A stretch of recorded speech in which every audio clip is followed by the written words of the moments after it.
Hello students, good morning. आज हम 12th mathematics first part का ये 5th chapter continuity and differentiability पर चर्चा करेंगे। आज का हमारा डिस्कशन पॉइंट है केवल कंटिन्यूटी पर। सबसे पहले हमारे दिमाग में एक सवाल उठता है कि कंटिन्यूटी और डिफरेंशियबिलिटी किस चीज का देखा जाएगा। तो मैं आपको बता दूं कि कंटिन्यूटी एंड डिफरेंशियबिलिटी केवल और केवल फंक्शन का देखा जाएगा। तो यहां पर इस कंटिन्यूटी और डिफरेंशियबिलिटी में जो अहम रोल अदा करने वाला है वह है फंक्शन। तो हमें फंक्शन के बारे में नॉलेज होना चाहिए, उसकी जानकारी होनी चाहिए। हम प्रीवियस क्लास 11th क्लास में हम सारे फंक्शन के बारे में डिटेल चर्चा कर चुके हैं। हम कई तरीके के फंक्शन के बारे में जानते हैं, जैसे कि constant function, rational function, polynomial function, trigonometric function, inverse trigonometric function, modulus function, signum function, greatest integer function, inverse trigonometric function, logarithmic function, exponential function. ये ढेर सारे हमारे पास फंक्शंस हैं। हम इस चैप्टर पे उसी फंक्शन को लेकर के उस फंक्शन की कंटिन्यूटी और डिफरेंशियबिलिटी चेक करेंगे, इसके बारे पे स्टडी किया जाएगा। तो आइए सबसे पहले हम देखते हैं कंटिन्यूटी कि कंटिन्यूटी क्या चीज है। कंटिन्यूटी मतलब हम फंक्शन की कंटिन्यूटी देखेंगे, means continuous function. What is definition of the continuous function? हम इसका डेफिनेशन कैसा दे सकते हैं? तो देखिए, a function f of x is said to be continuous at a point A of its domain if। अब यहां पर देखिए हमारे पास एक वर्ड आ गया है डोमेन। ये डोमेन, ये जो A है, इट्स डोमेन। तो डोमेन का तात्पर्य क्या? तो डोमेन का मतलब यह होता है कि हमारे पास जो भी फंक्शन दिया जाए उस फंक्शन पर हम जो भी वैल्यू रखें और वो फंक्शन एग्जिस्ट हो, हम उसकी वैल्यू फाइंड आउट कर पाए, वह वैल्यू ही उस फंक्शन का डोमेन कहलाता है। तो हम इस फंक्शन जो f ऑफ x है उसमें से एक ऐसा पॉइंट लेंगे जो उसका डोमेन होगा। उस पॉइंट पर हम किसी भी फंक्शन का कंटिन्यूटी चेक करेंगे। तो क्या होना चाहिए कंटिन्यूटी के लिए? तो देखिए होना क्या चाहिए, left hand limit is equal to right hand limit and at the function value. यदि ये तीनों इक्वल होता है तो कोई भी फंक्शन कंटिन्यूअस माना जाता है या कंटिन्यूअस होता है। तो हम लेफ्ट हैंड लिमिट को किस तरीके से रिप्रेजेंट करते हैं? देखिए, limit x tends to a negative. ये जो a निगेटिव आ रहा है, ये a निगेटिव इस बात को इंडिकेट करता है कि ये लेफ्ट साइड पर है। किसके लेफ्ट साइड पर है? ये डोमेन पॉइंट, ये जो हमारे पास डोमेन है, उस डोमेन के लेफ्ट पर जो फंक्शन है उस फंक्शन पर उसकी वैल्यू कैलकुलेट किया जाएगा। ये राइट हैंड लिमिट पर limit x tends to a positive, तो पॉजिटिव किस बात का बोधक है, किसका इंडिकेशन है? क्या इंडिकेट कर रहा है? कि ये राइट साइड को इंडिकेट कर रहा है। And is equal to at the function value f of c, means x की वैल्यू डायरेक्ट हम c पुटअप करेंगे और उस फंक्शन की वैल्यू निकालेंगे।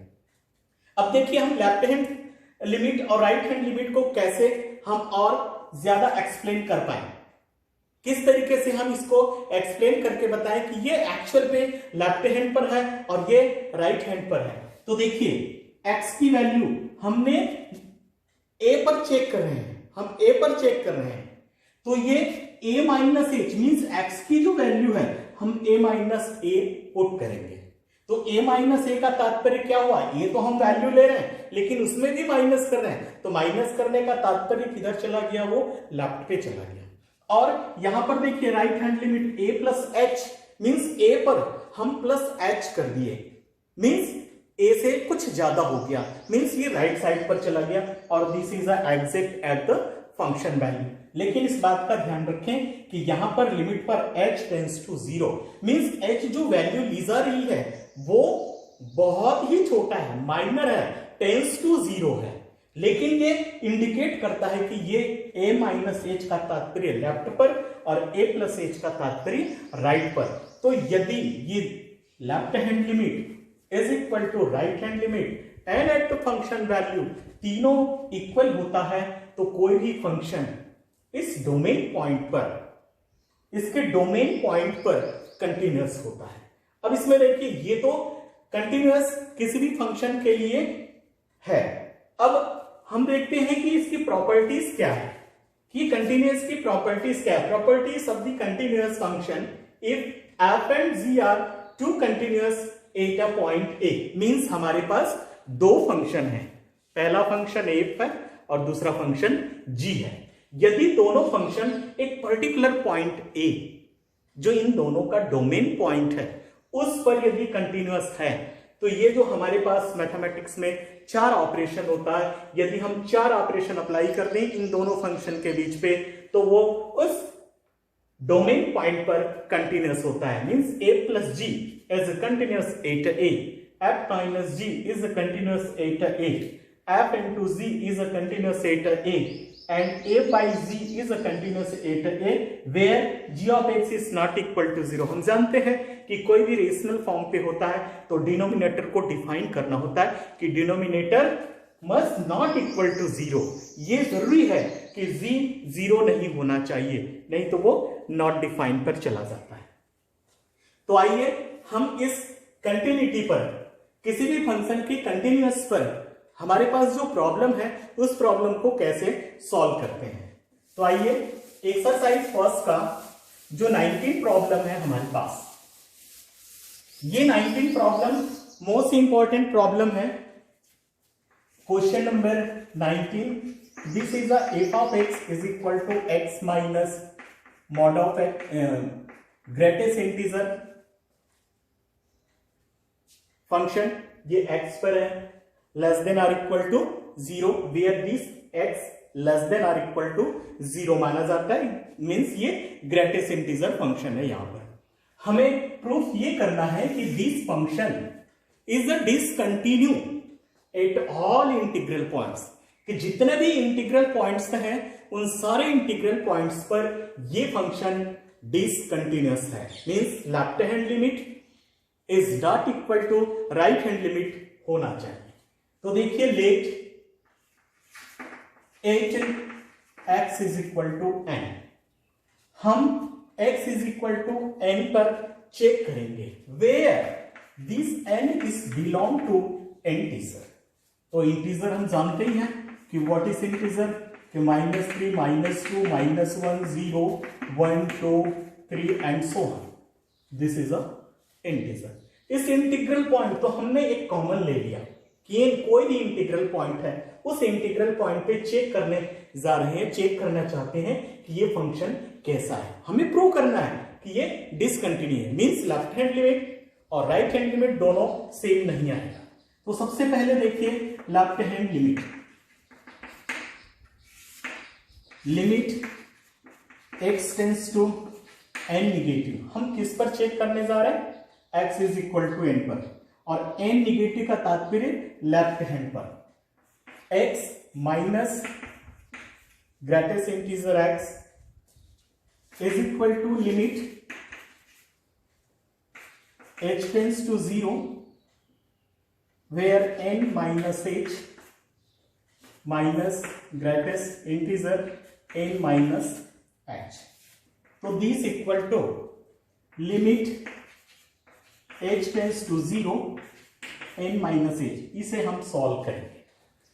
तो ग्रेटेस्ट इंटीजर फंक्शन में हम उसकी प्रॉपर्टी जानते हैं कि क्या प्रॉपर्टी है ये, this is a less than और इक्वल टू।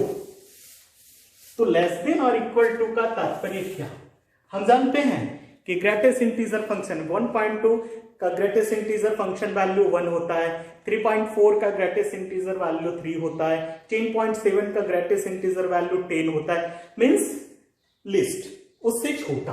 तो यहां पर देखिए n माइनस h है, तो n कोई एक इंटीग्रल पॉइंट है तो उस इंटीग्रल पॉइंट से 1 लेस होगा। तो इसका तात्पर्य क्या हुआ कि n minus 1, n minus h है तो इससे कम होगा, मींस n माइनस 1। तो this is a limit h tends to 0 nh minus n plus 1 this and this cancel, limit apply कर दें तो दिस इज अ -0 + 1 = 1, मीन्स हमारे पास लेफ्ट हैंड लिमिट की वैल्यू 1 है। अब चेक करते हैं राइट हैंड लिमिट। तो राइट हैंड लिमिट के लिए कि limit x tends to n positive x minus greatest integer x, then limit h tends to 0 n plus h minus greatest integer n plus h। Left hand पर हमने n minus h रखा x की जगह। अब right hand limit पर x की जगह पर n प्लस h रखा जाएगा। अब इसका तात्पर्य क्या हुआ कि limit h tends to 0 n plus h minus what is the value of this greatest integer function n plus h है। तो n plus h means particular कोई भी हमने इंटीग्रल लिया, सपोज 2 ले लिया, तो 2 प्लस h, तो 2 प्लस h का मतलब h बहुत ही छोटा है, तो ये 2 पॉइंट समथिंग। तो 2 पॉइंट समथिंग का तात्पर्य इसकी जो वैल्यू है वो क्या आएगा, 2 आएगा, मीन्स n आएगा। This and cancel, limit apply कर दें, this is a 0, means this is a right hand limit. Here clear कि left hand limit value is 1 and right hand limit is value 0। Therefore left hand limit is not equal to right hand limit. Therefore, this given function f of x is not continuous. It is clear कि ये problem कि this f of x is equal to x minus greatest integer x, integral point, किसी भी integral point पर ये continuous नहीं है। हमेशा आपके पास लेफ्ट हैंड लिमिट 1 आएगा और राइट हैंड लिमिट 0 आएगा, means left hand limit is not equal to right hand limit. Okay, then next problem,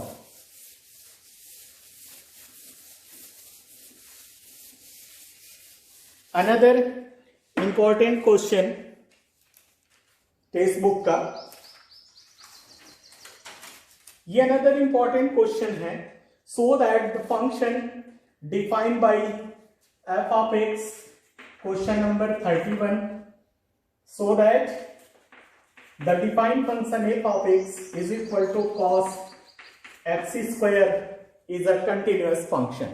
यहां पर इस चैप्टर पे एक थ्योरम है जो कंपोजिशन से तैयार हुआ, मींस ऐसा फंक्शन जो कंपोजिशन फंक्शन से तैयार है, means here this f of x is equal to g of h।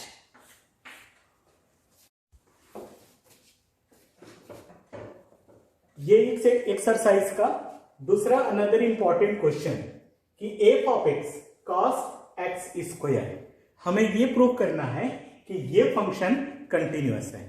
तो यहां पर हमें ध्यान देना है कि f of x is equal to cos x square है, मीन्स ये जो f of x है ये कंपोजिशन, दो फंक्शन के कंपोजिशन से तैयार है। f of x is equal to g of h, means g एक फंक्शन और h एक फंक्शन, दो फंक्शन से ये तैयार किया गया है। कैसे? Here let g of x is equal to cos x and h of x is equal to x square. हम कंपोजिशन की वैल्यू फाइंड आउट करें। देखिए क्या होता है कि g of h of x means g h of x की value क्या, x स्क्वायर। अब ये जो g फंक्शन है तो इस x की जगह पर हम क्या रखेंगे, x स्क्वायर रखेंगे, तो क्या मिल गया हमें, cos x स्क्वायर। तो ये जो f ऑफ x फंक्शन है ये दो फंक्शन के कंपोजिशन से बना हुआ है। यदि हम इन दोनों फंक्शन को सेपरेट कंटिन्यूअस प्रूव कर दें तो ये जो f ऑफ x है वो कंटिन्यूअस हो जाता है। तो देखिए हम बारी बारी से इन दोनों फंक्शन को कि ये g ऑफ x और h ऑफ x को कैसे कंटिन्यूअस प्रूव करते हैं। तो देखिए ध्यान से, g of x is equal to cos x, हम इसके डोमेन पॉइंट a ले रहे हैं कि let at a x is equal to a पर चेक करना चाह रहे हैं। तो देखिए left hand limit x tends to negative means left hand side पर cos x limit h tends to 0, हम लेफ्ट दिखाना चाह रहे हैं a के, एग्जैक्ट a की वैल्यू नहीं रख रहे हैं, a के लेफ्ट पे दिखाना चाह रहे हैं, तो a माइनस e।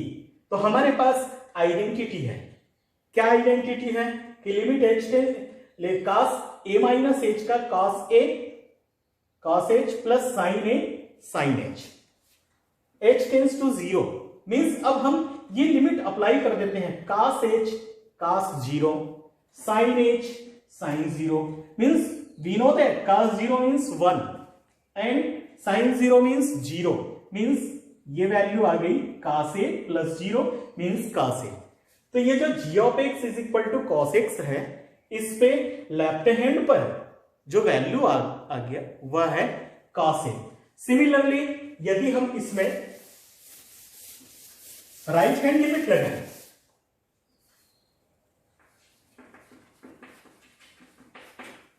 किस पर चेक करना चाह रहे हैं, x is equal to a पर, limit x tends to a positive cos x is equal to limit h tends to 0 cos a plus h का तात्पर्य राइट हैंड साइड पर, तो limit h tends to 0 expand कर देते हैं कि cos h minus sin a sin h, limit apply कर दें तो this is a cos a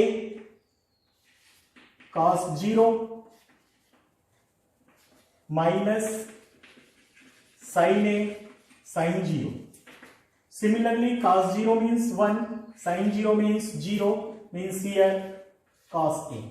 तो here left hand limit is equal to right hand limit at the function value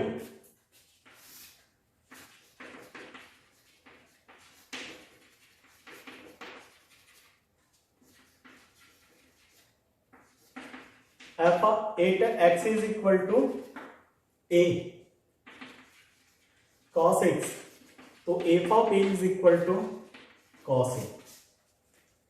Here clear कि left hand limit we get cos a, right hand limit also we get cos a, and at the function value cos a means this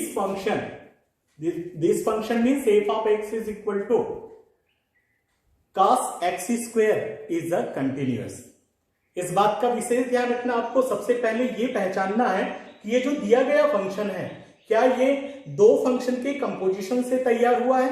यदि दो function के composition से तैयार है तो हमें दोनों फंक्शन को कंटिन्यूअस प्रूव करना हो। हमने एक फंक्शन को कंटिन्यूअस प्रूव कर दिया। हमारा अनदर फंक्शन है h of x is equal to x square।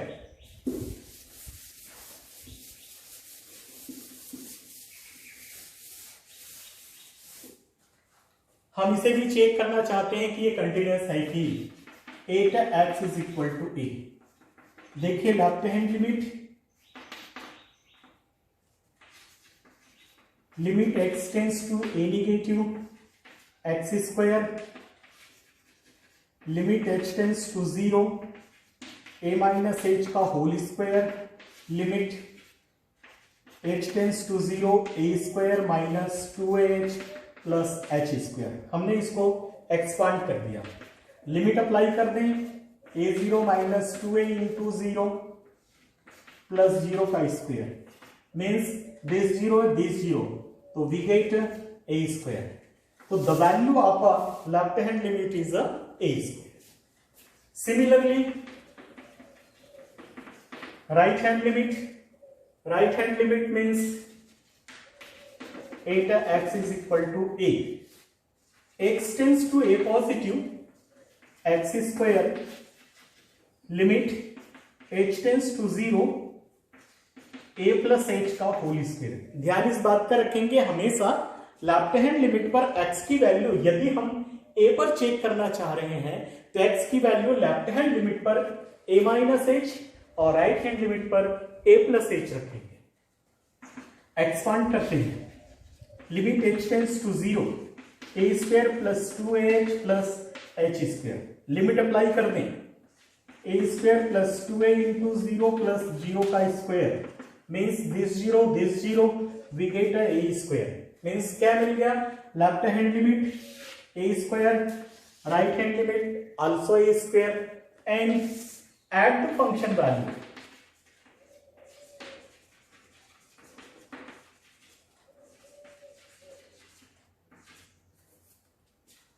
at the function value 8 x is equal to a, f of x is equal to x square, then f of a is equal to a square.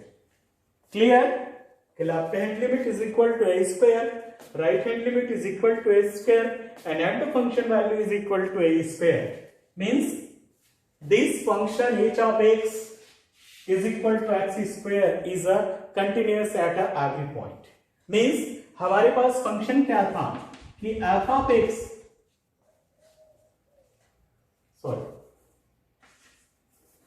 h of x, f of x is equal to cos x square, check करना था, prove करना था कि क्या ये continuous है, तो यहां पर ये प्रूफ हो जाता है कि this f of x is equal to cos x square is a continuous. ध्यान इस बात का रखना है, मैं आपको इस बात पे जोर दे रहा हूं कि हमें फंक्शन को विशेष ध्यान से देखना है, क्या फंक्शन किसी दो फंक्शन के कंपोजिशन से तैयार है, यदि है तो हमें उसको सेपरेट करना है कि वो दो फंक्शन कौन कौन से हैं।